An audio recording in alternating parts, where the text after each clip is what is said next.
The belt didn't make a sound at first. Just a quiet, heavy presence on the kitchen table, a warning, a memory, a promise. I remember how the air felt that evening in our house, thick with expectation, the kind that settles in your bones. My name is Lila Turner, and for most of my life, I was the person you'd walk past in a family photo. If you looked closely, you might see my hands holding a tray, or straightening a tie, or reaching for another empty glass left behind. It was easy to go unseen in the Turner family. That night, everything changed. I didn't plan for it to be my turning point. I just wanted to say no, just once without fear. No, I wouldn't clean my brother Eric's muddy football socks. No, I wouldn't set another place at the table after midnight, or scrub the floor while my mother watched. "You're a girl," my mother said, her voice quiet but sharp. "This is what girls do." But something inside me had started to shift. I wasn't angry, not yet. I was tired in a way that made my shoulders heavy but my heart lighter. I'd grown up believing that if I worked hard enough, if I was good, helpful, useful, someone would notice. That maybe one day love would look like something other than a list of chores, or a brother's clean jersey, or a silent dinner. But that night, as my father wrapped his fingers around the belt, I saw something new. I saw that I'd never be enough for people who only valued what I could do, not who I was. I stood my ground even as fear made my hands shake. When the belt finally cracked the silence, it wasn't just pain that followed, it was clarity. I realized the world I'd known was built on obedience and quiet suffering, and I had a choice. I could stay and keep the peace that never included me, or I could leave and find out who I was without all the noise. I didn't scream, I didn't beg. I just walked out, feeling the door close behind me like the end of a chapter. For the first time, the silence was mine. This story isn't about anger. It isn't about revenge. It's about what happens when you finally choose yourself. It's about the quiet courage it takes to walk away from everything you know, trusting that peace can be louder than pain. My name is Lila Turner, and if you've ever felt like a shadow in your own home, this story is for you. Because sometimes the bravest thing you can do is stop asking for permission to live your own life. Let me take you back to the beginning, before the silence, before the belt, before I learned what it really means to come home to yourself. Because the journey out of invisibility isn't just my story, it might be yours too. Growing up as the unseen meant learning to take up as little space as possible. In our family, the spotlight always found Eric, my older brother, the football trophies on the mantle, the photos of him grinning in his Letterman jacket. My own achievements were quiet, tucked into the edges of report cards, or hidden in the folded towels on laundry day. While Eric's victories were celebrated with pizza nights and laughter, my efforts were invisible, woven into every meal I cooked and every uniform I ironed after the others had gone to sleep. That's how it was in the Turner house. Some days I'd wake before dawn to pack lunches, slicing apples and scribbling notes I knew would be thrown away. If Eric forgot his science project, it became my emergency. If the dinner table was set wrong, my mother's sigh was directed at me. I learned to anticipate everyone's needs before they spoke, memorizing the way my father took his coffee and which brand of detergent made my mother smile. I was the quiet system that kept our home running, but no one ever said thank you. Instead, they assumed things would simply get done. I remember one afternoon when Eric came home, mud streaked across his cleats. He dropped them in the hallway and disappeared upstairs. By the time dinner rolled around, I'd already scrubbed the floors, wiped down the walls, and started the washing machine. My mother never noticed, but my father frowned at the faint smell of bleach. "Next time, be more careful," he said, as if the mess was mine to begin with. That's how small acts of service became my currency, unseen, unpaid, unthanked. What surprised me most was how quickly this became normal. At school, I was quiet and polite. Teachers sometimes asked why I seemed tired, but I always shrugged and smiled. My friends, those who stayed, thought I was just responsible, not realizing I was carrying an entire household in the curve of my shoulders. I watched other families at soccer games, parents cheering for their daughters, siblings laughing together in the stands. Sometimes I wondered if they knew how lucky they were to be seen for who they were, not just for what they could provide. Looking back, I can see how easy it is to believe that love is something you have to earn. That was the lesson I learned day by day. If I was useful enough, careful enough, I might finally be enough. But the truth is, love that must be earned with silence and sacrifice isn't really love at all. It took me a long time to understand that being valued should never depend on how much you give or how quietly you serve. That's not family, that's servitude dressed up as tradition. Sometimes the world outside mirrored what happened at home. I saw other girls' friends, classmates fall into the same patterns, apologizing for being too loud, too messy, or too much. We carried invisible burdens together, hoping someone would notice. What I wish I'd known then is that you're allowed to take up space. You're allowed to rest, to say no, to ask for help. That's the lesson I hope others can hold on to sooner than I did. Your worth isn't measured by your usefulness, but by the simple fact that you are here. But back then, in those long, quiet days, I didn't have the words. I just knew that the more I did, the less I seemed to matter. That realization, as small and silent as it was, became the first crack in the foundation of the life my family built for me. It was the beginning of something I couldn't yet name, a shift, a longing for something more. And as the days blurred into nights, I started to wonder what it would feel like to be seen, really seen, even just once. That question followed me quietly into the next chapter of my story. My brother Eric was always the center of our family's universe. His laughter filled every room, his successes lined every shelf, and every plan we made seemed to revolve around his needs. I remember sitting through countless games in the biting wind, holding my mother's coat while she cheered for Eric from the stands. When he scored a goal, the world stopped. When he was tired or upset, everything was rearranged to make him comfortable. I was the quiet shadow in his orbit, ensuring nothing distracted from his shine, always folding back into the background when the spotlight turned his way. There were nights when Eric would slam his textbooks closed in frustration, muttering about unfair teachers or impossible assignments. Inevitably, my mother would knock on my door, asking me to just help him out with his homework, even if I had my own test the next day. If he left his lunch on the counter, it was my job to chase after the school bus, waving the bag and hoping someone would notice my effort. No matter how many times I stepped in, my role was always that of the helper, never the hero. Eric's mistakes were gently forgiven, mine quietly magnified. I sometimes wondered what it would feel like to be celebrated, just for existing the way Eric was. My birthday was often marked with a quick dinner, sometimes squeezed between his practice sessions. But when Eric made the honor roll, it became a family event. There were balloons, a homemade cake, my parents' pride shining for everyone to see. At first, I convinced myself this was normal, that I should be grateful for the small gestures I received. But with each passing year, the difference grew harder to ignore.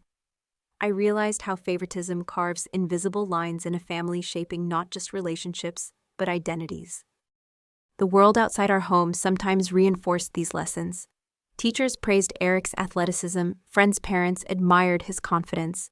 Meanwhile, I learned to listen, to patch things quietly, to expect little. It's easy to believe that some people are just meant to be stars, and others are meant to hold up the sky behind them. But that belief, I've learned, is a trap. The more I tried to disappear, the more I lost myself. And the more invisible I became, the more I ached for anyone to see what I carried. If there's one small lesson from those years, it's this: no family is truly whole when it builds its love on a pedestal for one and silence for another. Favoritism doesn't just wound the forgotten child, it distorts the favored one too, creating expectations neither can ever meet. Love, I've come to understand, isn't a prize to be handed out for performance. It's a light that shines when we're willing to see each other fully, flaws and all. That realization, as quiet as it was, gave me courage I didn't know I had. I started to question not just my family's rules, but the story I'd been told about who deserved to be loved. The ache of invisibility became a guide, urging me forward, asking if no one else would see me, could I learn to see myself?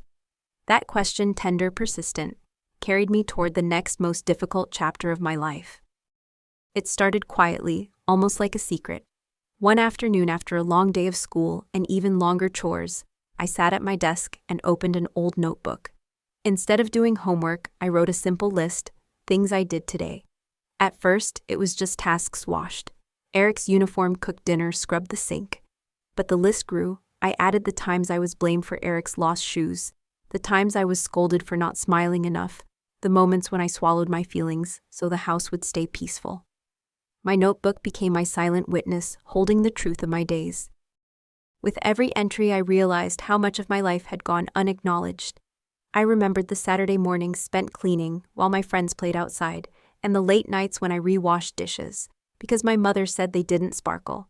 Once I took the blame for a shattered vase so Eric wouldn't miss a game. I kept track of the apologies I gave for things I didn't do and the praise I never received. My notebook grew heavier each page, a quiet record of service and sacrifice that no one seemed to see. At first it felt strange to keep such a ledger. Part of me wondered if I was being petty, if I should simply accept my place and move on. But with each new list, I saw patterns how my worth was measured in chores, not kindness, in obedience, not dreams. Writing it down gave me a new sense of power, a tiny act of rebellion against the rules I'd always accepted. It helped me understand that keeping score wasn't about revenge. It was about finally seeing my own story written in my own hand. There are so many of us who learn to keep the peace by keeping quiet. We count our good deeds in silence and hope someone someday will notice, but no one can honor what they refuse to see. Looking back, I understand now that my notebook was more than a diary. It was my first attempt at self-respect, at telling myself that what I did mattered even if no one else cared. That little act of writing day after day was the beginning of seeing myself as worthy of more than just invisible labor. If there's a lesson I wish I could share with others, it's this. Your experience is real, even if it isn't recognized. There's nothing small about acknowledging the weight you carry. Sometimes the bravest thing you can do is keep track of your efforts, your hurts, and your hopes, because you deserve to be seen, even if the only witness at first is yourself. That realization planted a quiet strength in me, one that would grow with every word I wrote. As the weeks went by, my notebook filled with truth, and I felt a shift inside. It wasn't anger, not yet, but a growing sense of clarity. I started to wonder what might happen if I stopped keeping the peace for everyone else and started keeping it for myself. That question lingered in the back of my mind, slowly transforming fear into possibility. And one day, possibility would be the only thing left to hold on to. The day I refused to do Eric's laundry, everything changed. It wasn't planned or dramatic. It came out in a quiet, tired voice after a long week of balancing schoolwork and housework. Eric dropped his gym bag in the hall, the smell of sweat wafting through the house. He shouted for me from upstairs, expecting his clothes to magically appear clean by morning. For a moment, I stood with the bag in my hand, feeling the familiar urge to say yes. But something inside me had shifted. I placed the bag on the floor and walked away, heart pounding with uncertainty and hope. That evening, the house was tense. My mother noticed Eric's clothes still on the floor and frowned at me, disappointment etched deep in her voice. At dinner, my father asked why the laundry wasn't done. I answered honestly, I have homework. Eric can do it himself. The silence that followed was heavy. My parents looked at each other as if I'd broken an unspoken law. Eric muttered under his breath, "So lazy," but I kept my eyes on my plate. In that moment, I felt both small and powerful, like a storm building quietly at sea. Later that night, my father called a family meeting. The living room felt colder than usual. He demanded to know why I was neglecting my responsibilities. My mother recited a familiar script about family and duty. Eric sulked on the couch, arms folded. I explained simply that I couldn't do everything anymore. My voice shook, but I didn't back down. My father's anger flared.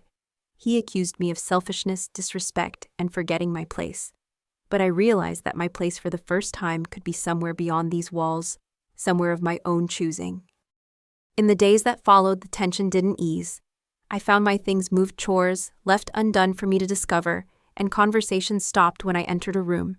The message was clear: compliance or isolation. But each act of resistance made me stronger. I leaned on my journal, wrote down what happened, and talked quietly with a few trusted friends at school. Their support reminded me that I wasn't crazy or cruel for wanting fairness. Sometimes the hardest part of standing up for yourself isn't the pushback. It's believing that your needs matter even when others refuse to see them.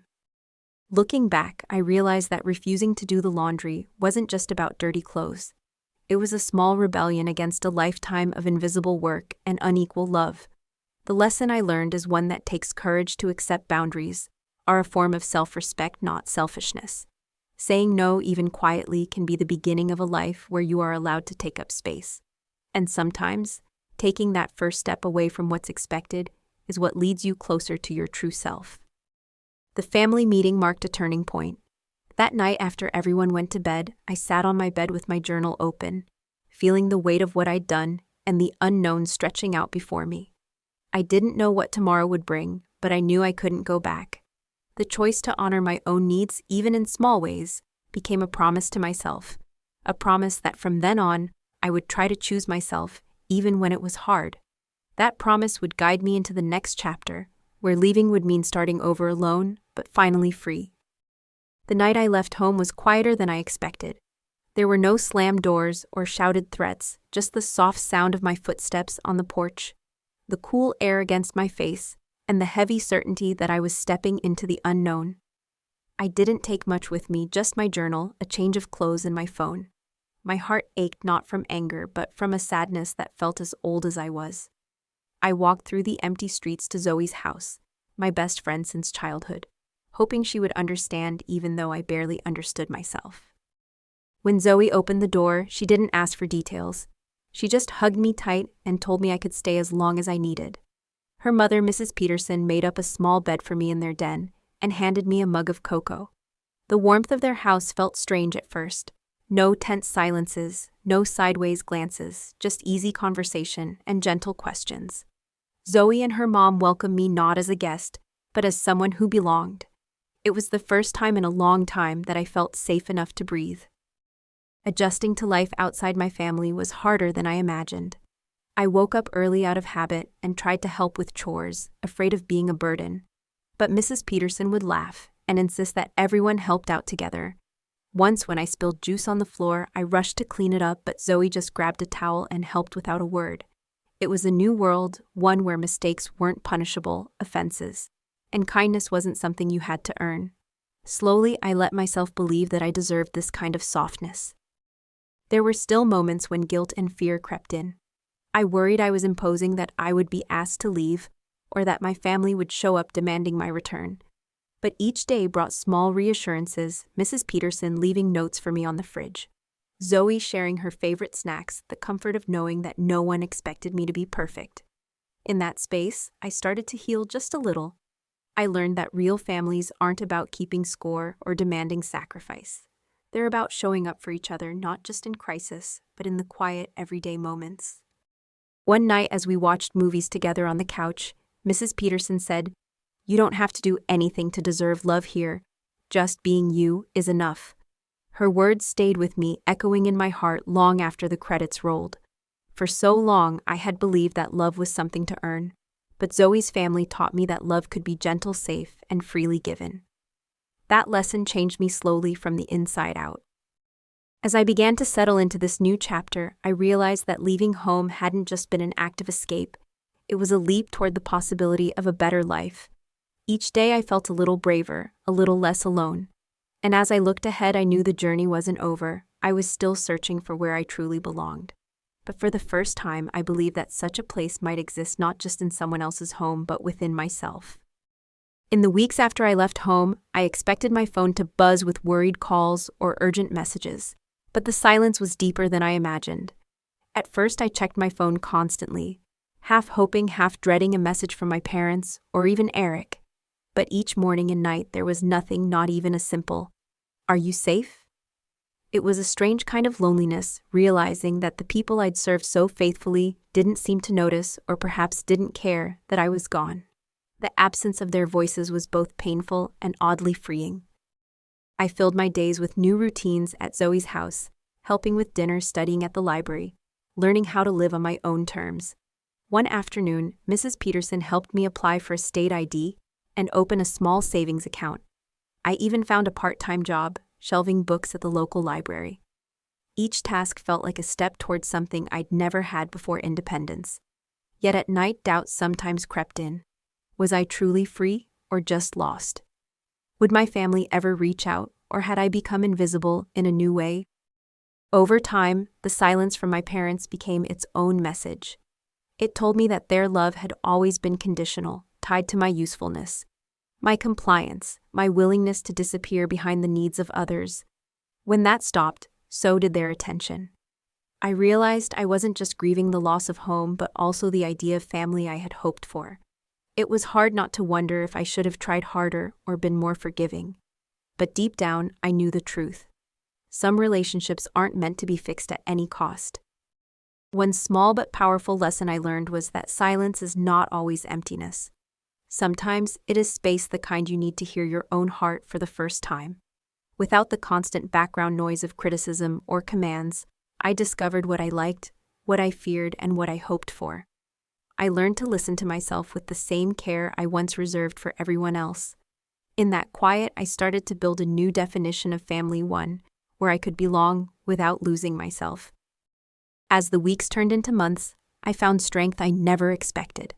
I saw other young people at the library, some with stories like mine, leaving home before they were ready, learning how to survive and slowly to thrive. We shared small victories, passing a test, making rent, finding time to rest. These new friendships became another kind of family, built not on duty, but on understanding and choice. For the first time, I felt seen, not just for what I could do, but for who I was becoming. The silence from my old life no longer haunted me. Instead, it became the foundation on which I could quietly, patiently build something new. With each day, I grew a little braver, more willing to trust in the future. And as I looked ahead, I realized the real challenge wasn't leaving the past behind. It was believing that I deserved happiness and learning how to claim it one small step at a time. News of my absence eventually rippled through the small town, traveling faster than I imagined. It wasn't my family who reached out first. It was neighbors, classmates, and even old teachers. A friend from school told me she'd seen Eric at the laundromat, confused and irritated, struggling to work the machines. Another neighbor mentioned that my mother looked tired at the grocery store, her hands full, and her face lined with worry. Even my father, who once moved through life with certainty, now seemed distracted at work, according to a former colleague. The house that once ran smoothly had started to fray at the edges. Zoe kept me updated with little stories she heard around town. My parents, who used to pride themselves on spotless floors and home-cooked meals, were struggling to keep up. Eric's grades slipped. Teachers noticed he wasn't turning in assignments on time. The family car was seen in the driveway more often, as if outings had become too much work. It was strange to hear about the collapse of the routines I once managed so quietly. I felt a pang of guilt knowing that my absence had created real challenges, but also a hint of vindication. I had mattered more than they ever admitted. At first, the stories made me feel heavy. I worried I was being selfish for leaving, for causing trouble instead of peace. But as days passed, I began to understand the deeper lesson. Sometimes, when a system relies on one person to hold it together, it's a sign of imbalance, not strength. My family had depended on my labor and silence, believing it was love. But love should never come at the cost of someone else's happiness or health. Real family, I realized, is built on shared effort, understanding, and respect. There was another side to the story, too. At the library, I met a girl named Ava who had left a similar home behind. She spoke about how her own family struggled after she left, but also about how her absence forced them to grow. It was only when her parents had to face the reality of daily life without her that they started to see the ways they'd taken her for granted. Sometimes, she told me, a little discomfort is necessary for real change. That idea comforted me. Perhaps my absence wasn't just a loss, it was an opportunity for everyone to learn. As I reflected on these changes, I felt my perspective shift. I began to see that letting go doesn't mean giving up. Sometimes stepping away is the bravest act of love, not just for yourself, but for the people who need to learn to stand on their own. I didn't know what the future would hold for my family, but I hoped that in time, they might find a new way forward, one that didn't require anyone to disappear. That hope carried me gently into the next phase of my journey, where healing became my quiet daily work. Building a new life on my own terms was both exhilarating and daunting. Each morning in Zoe's guest room, I reminded myself that this chapter belonged entirely to me. I enrolled at the local community college and took a part-time job at a small bookstore downtown. The first time I cashed my own paycheck, I felt a quiet thrill, a proof of my independence. At school, I studied nursing, drawn to the idea of helping others heal. In the evenings, I cooked simple meals and decorated my own space with postcards and flowers. It was a slow, steady process of learning how to care for myself. Of course, not every day was easy. There were moments when the loneliness crept in, when a kind word from a customer brought tears to my eyes, or when I wished I could call my mother just to share good news. Sometimes I stumbled. I forgot to pay a bill-burned dinner or struggled to keep up with classes and work. But I learned to forgive myself for these small failures, understanding that growth is never a straight line. Each mistake became a lesson in patience and resilience, reminding me that progress matters more than perfection. New friendships blossomed too in unexpected places. At the bookstore, a colleague named Jamie invited me to a poetry night, where I nervously read aloud a piece from my journal. The applause and encouragement I received warmed me in a way I hadn't felt in years. At college, a group project turned into regular study sessions, and soon I found myself laughing over pizza with friends who valued my thoughts and listened when I spoke. Bit by bit, I realized I was building a chosen family, one based on respect, kindness, and mutual support rather than obligation. Through these experiences, I learned an invaluable lesson: you can begin again at any age, in any place. Starting over means giving yourself permission to change, to dream, and to be gentle with yourself as you grow. It means letting go of the belief that your worth depends on what you give to others. I discovered that self-care isn't selfish. It's the foundation for every other kind of love you want to share. Little by little, I became proud of my new routines, my newfound confidence, and the quiet strength that grew inside me. Looking back, I understand now that true healing takes time. There are still days when I wonder what my family is doing or if they think of me at all. But I no longer define myself by their expectations or approval. I am building a life that is truly my own, shaped by hope and hard-won joy. As I moved through this chapter, I found myself reaching not just for comfort, but for purpose and peace. That search, gentle and ongoing, would become the heart of my story as I prepared to step into whatever came next. Looking back on my journey, I see a mosaic of moments, each one stitched with courage, pain, and quiet hope. I remember the sting of feeling invisible, the burden of unspoken expectations, and the fear that leaving would mean losing everything. But I also remember the small, brave steps, saying no for the first time, trusting the kindness of others, and learning to listen to my own voice. Every setback taught me resilience. Every gentle friendship showed me that love could be given, not earned. Piece by piece, I built a new life from the ashes of the old, shaped by self-respect and possibility. It's easy to underestimate the power of small acts: writing down your story, asking for help, daring to imagine a better future. Yet these are the foundations on which true change is built. My journey wasn't perfect, and it certainly wasn't fast, but every day away from my old life gave me another chance to choose myself. I learned that family is not defined by blood or duty, but by understanding and care. The love I once chased in silence now finds me in laughter, in shared meals, and in the peace of being truly seen. If you've ever felt like a shadow in your own home, please know you're not alone. Your voice matters, even if it trembles. Your needs are important, even if they've been ignored. Healing is not a straight path, and starting over can feel overwhelming, but you are worthy of happiness just as you are. The hardest choices often lead to the most beautiful chapters. Believe in your right to be loved, not for what you do, but for who you are. The world is bigger than the place that tried to keep you small. As I close this chapter, I carry gratitude for everyone who supported me, friends, mentors, and even strangers who offered a gentle word. If my story touched something in your heart, I hope you'll share your own journey too. We build each other up by speaking out and standing together. If you found comfort, courage, or inspiration here, please consider subscribing to my channel, leaving a comment, or sharing this story with someone who needs to hear it. Your support turns silence into strength, and together we remind each other that no one has to walk this road alone. Thank you for listening, for seeing me, and for letting yourself be seen too. Whatever chapter you're in, may you find the courage to choose yourself again and again. And remember, sometimes the smallest act of self-love is the spark that lights your whole world. Stay brave, stay gentle, and until next time, take care of your heart.